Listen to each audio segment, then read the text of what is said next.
Hello my students, आज की इस वीडियो के अंदर हम डिस्कस करने जा रहे हैं जो हमारे 10th क्लास फिजिक्स के चैप्टर नंबर 13 के रिमेनिंग न्यूमेरिकल हैं।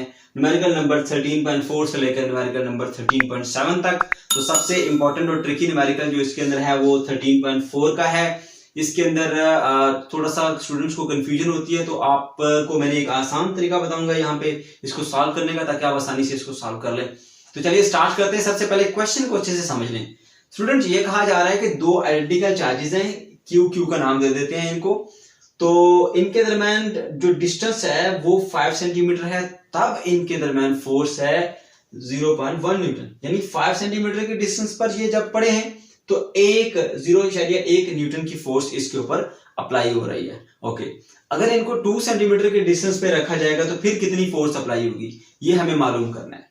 तो F1 हम कह देते हैं ये वो फोर्स है जब वो 5 सेंटीमीटर पे पड़े हुए 0.1 न्यूटन, और वो जो फासला है इसको बोल देते हैं R1। 5 सेंटीमीटर मीटर में चेंज करें 0.05 100 से डिवाइड करके। और अब हमें F2 मालूम करनी है, यानी नई फोर्स, क्योंकि डिस्टेंस चेंज करने से फोर्स चेंज होती है। तो जब आप डिस्टेंस 5 से कम करके 2 पे लेके आ रहे हो तो डेफिनेटली फोर्स भी चेंज होगी। अब वो नई फोर्स क्या होगी उसको नाम दे दो F2 का। और R2 क्या है, वो डिस्टेंस, नया डिस्टेंस जिसको हम 2 सेंटीमीटर कह दे रहे हैं, 100 से डिवाइड करेंगे 0.2 मीटर आ जाएगा। आप स्टूडेंट क्योंकि चार्जेस सेम थे Q1 Q2, इसीलिए इनको नाम दे देंगे Q1 is equal to Q2 is equal to Q का। ओके, तो यहां पे हमें मालूम करना है F2। सिंपली अगर हम दो चार्जेस के दरमियान फोर्स मालूम करना चाहते हैं तो हम कूलम लॉ लगाते हैं। कूलम लॉ लगाइए जरा। F2 is equal to K Q square by R2 का स्क्वायर। तो प्रॉब्लम क्या आएगा, आपके पास फोर्स मालूम करनी है, आपने K की वैल्यू पता होती है, डिस्टेंस बता दिया 0.02 मीटर का, लेकिन Q की वैल्यू नहीं है, तो चार्ज फोर्स मालूम नहीं कर सकते। क्यों? चार्ज दिया नहीं गया। अब जब चार्ज नहीं दिया गया उसका क्या सोल्यूशन है, फिर यहां स्टूडेंट्स को कंफ्यूजन होती है। तो हम क्या करेंगे, ये जो फोर्स बताई गई है और इनको आपस में रिलेट करके चार्ज को एलिमिनेट कर देंगे। कैसे एलिमिनेट करेंगे देखिएगा जरा। F1 इज इक्वल टू क्या है जी, K Q square over R1 का स्क्वायर। F1 तब अप्लाई होती है जब डिस्टेंस R1 था, इसलिए लिखा है F1 is equal to K Q square over R1 का स्क्वायर।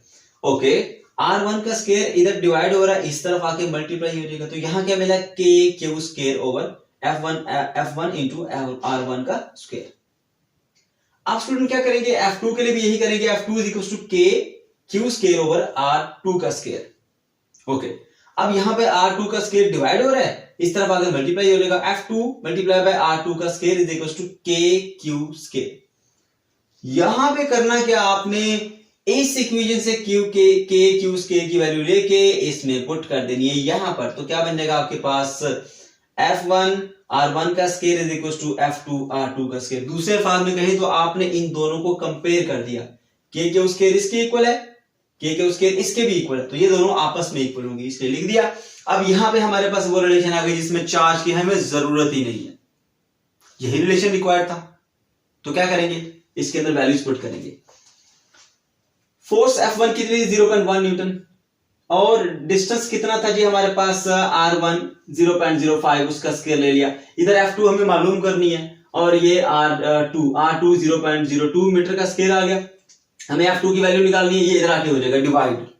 जब ये इधर आके हो जाएगा डिवाइड, तो अब आपने कैलकुलेटर से पहले इसका स्क्वायर मालूम करके लिखो, फिर इसका स्क्वायर मालूम करके लिखो, इन सब को कैलकुलेटर में पुट करके निकाल दो वैल्यू, तो आपको आंसर मिलेगा 0.625 Newton, and that is the force. देखिए हमने चार्ज के बिना मालूम कर लिया इसको, तो ये बेस्ट वे है इसको सॉल्व करने का। नेक्स्ट न्यूमेरिकल पे आते हैं 13.5। इसमें ये बताया जा रहा है, इसको एक बार रीड कर लेते हैं। स्टेटमेंट में क्या बताया जा रहा है कि the electric potential at the point in the electric field is 10⁴ volt. तो आपने नोट कर लिया 10⁴ वोल्ट पोटेंशियल डिफरेंस। ओके, और क्या बताया जा रहा है, if the charge of 100 microcoulomb is brought from infinity to that point. Infinity से एक पॉइंट पर हम कितने कूलम चार्ज लेके आते हैं, 100 माइक्रोकूलम। ओके, तो कितना वर्क किया ये हमें मालूम करना है। तो स्टूडेंट याद रखें कि potential difference is equal to work done per unit charge होता है, work done per unit charge. तो work done per unit charge is equal to क्या यहां लिख दिया हमने, potential work done per unit charge. Work मालूम करना है, Q इस तरफ आगे हो जाएगा मल्टीप्लाई, तो W is equal to Q V बन गया। क्यू की वैल्यू पुट करें 10 की पावर -4 कैसे आ गया ये भी आपको बता देते हैं। 100 माइक्रो कूलम था, micro is a prefix and इसकी वैल्यू क्या होती है 10 की पावर -6 होती है। 100 इंटू 10 की पावर -6 100 बनता है 10 की पावर 2, ये है 10 की पावर 6, बेसिस सेम हो गई, मल्टीप्लाई होगी, बेस 1 कर देंगे और प्लस का 2 माइनस का 6 किया तो -4। तो इस तरह से आपने यहां पर वैल्यू पुट कर दी।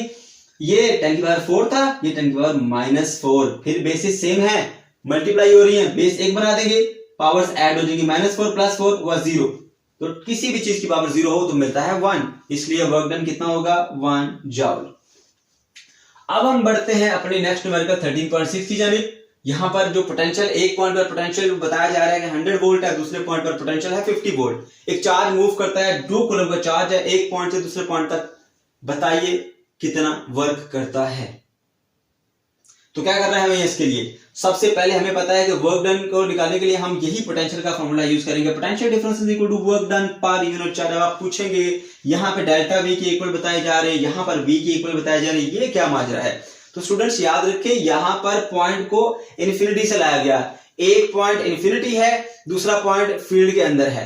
तो जो इन्फिनिटी वाला है, इन्फिनिटी पे पोटेंशियल 0 होता है, इन्फिनिटी पे पोटेंशियल 0, इसलिए हम एक ही पोटेंशियल कंसीडर करते हैं। ओके, तो हमारे पास क्या आ गया, ये वही formula, potential difference is equal to work done per unit charge. Okay, अब वर्क डन हमें मालूम करना है, क्यू इंटू पोटेंशियल डिफरेंस हो जाएगा, कितना चार्ज था 2 कूलम का, पोटेंशियल डिफरेंस मालूम करना है, एक पॉइंट 100 दूसरा पॉइंट 50, डिफरेंस कितना आ गया 100 - 50, डिफरेंस हमेशा माइनस करने से आता है, तो 50 वोल्ट आ गया, मल्टीप्लाई करें 100 जूल का वर्क आ गया आपके पास। लास्ट न्यूमेरिकल पे चलते हैं, बहुत आसान और सिंपल है ये न्यूमेरिकल। इसमें ये बताया जा रहा है कि एक बैटरी को आपने कनेक्ट कर दिया, कैपेसिटर के अक्रॉस 9 वोल्ट की बैटरी है और वो चार्ज स्टोर करती है 0.06 कूलम का। बताइए कितनी कैपेसिटेंस है जी उस कैपेसिटर की। ओके, तो इसके लिए रिलेशन यूज करते हैं, Q = CV इसका फार्मूला है। यहां पर आपने क्या वैल्यूज पुट कर दी, C की वैल्यू मालूम करनी है, V जाके नीचे हो जाएगा डिवाइड, तो C = Q/V, Q कितने 0.06 कूलम डिवाइडेड बाय 9 वोल्ट, तो आंसर मिलेगा 6.67 × 10⁻³ farad. Farad is the unit of capacitance.